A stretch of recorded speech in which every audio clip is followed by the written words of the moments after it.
From the floor of the CME Group, this is Danny Riley on today's mid-morning update.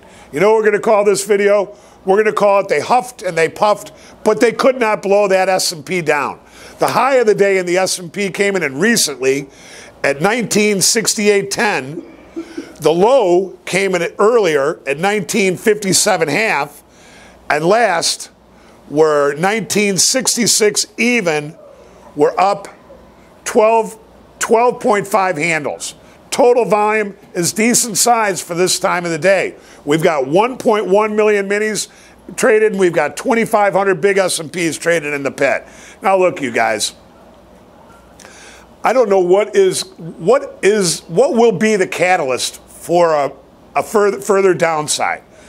You know, what is it that's going to shake this thing off its tree? I don't know what it is, but I continue to say that the PPT exists within zero rates.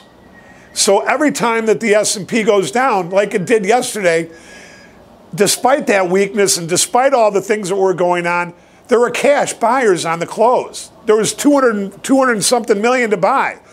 This tells me that while everybody's spreading fear, the actual buyers in the stock market are right there to pick up things when they go down, and that's exactly what they did yesterday.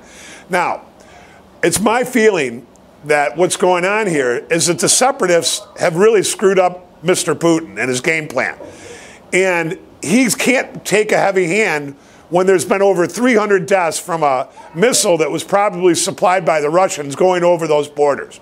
So this morning we have a little bit of a sense of relief that I hate to say that maybe that, again, like all negative things in the S&P, they tend to be a negative that day, and then they're thrown in the rear view the next day. I feel terrible about what's going on over there, but at the end of the day, we're traders, and we react to price action, and today's price action is higher. Now, look, the last time that the S&Ps were forced down, I tried to explain to you guys what happens, and it's a simple fact. Everybody gets short, the S&P levels off, they put in buy stops. And then the S&P short covers. Those buy stops lift the offer side of an index ARB program that creates a buy program. But what happened yesterday was we're in the middle of the July options expiration.